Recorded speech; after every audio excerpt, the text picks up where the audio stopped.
We're servicing a Toro 3rd generation roller on the tamer using the cradle method.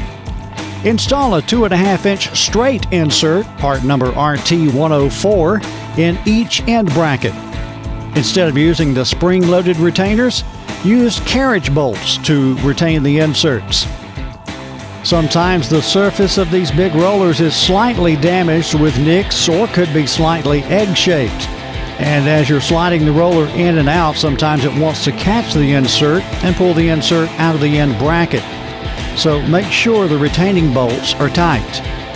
Using the cradle method, align this roller in the attachment with the socket driver, and in this case, use a 1-inch deep well socket.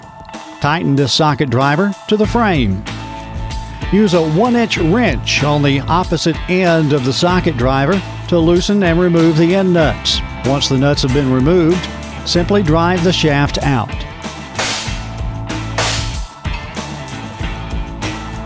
If these threads are still good, you can thread a bolt into the end and use a wrench on one end while you're using a 1-inch wrench to loosen the nut. Very often, though, these threads will be too rusted to use. If the threads are no good, place the shaft back in the tamer and use a pipe wrench, channel locks, or similar tool along with the 1-inch wrench. Now don't worry about scarring the middle section of the roller shaft because no components fit on it and it's not going to affect this type of roller. Remove the nut. Note that a bearing and seal are still in this end of the roller tube. Using the shaft, drive the bearing out.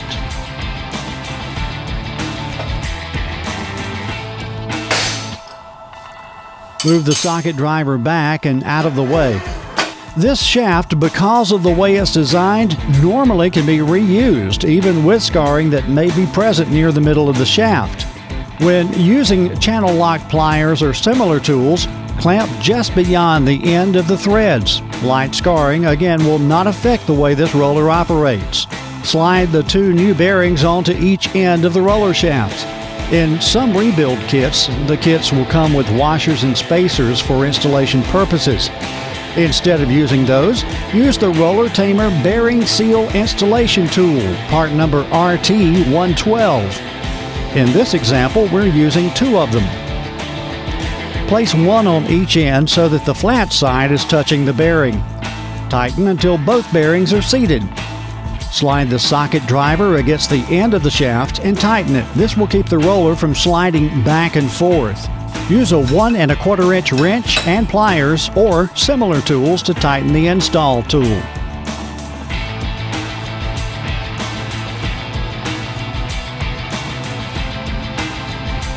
Once it's tight, back the wrench off and one of them will release.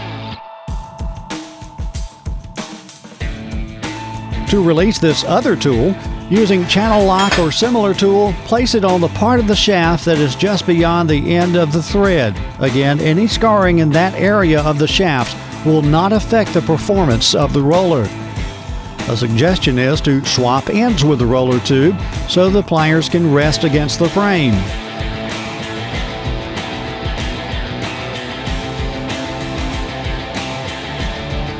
Once both install tools have been removed, pack the cavity with a little bit of grease. Install both seals using the bearing seal install tools.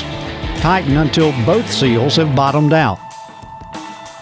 Once again, we suggest sliding the socket driver against the end of the shaft just to keep the roller from sliding back and forth.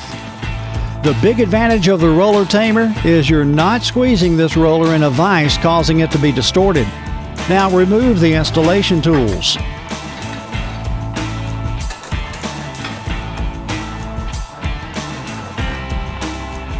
Install the new rubber seals and nuts utilizing the socket driver and the 1-inch socket.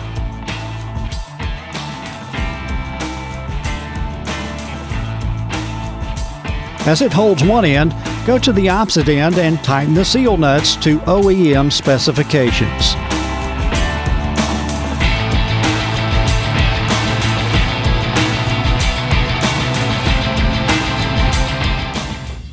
The special roller tamer tools used in this procedure are available from Turf Pride. Seal and bearing kits for all makes and models of rollers, as well as reel units, are also available from Turf Pride.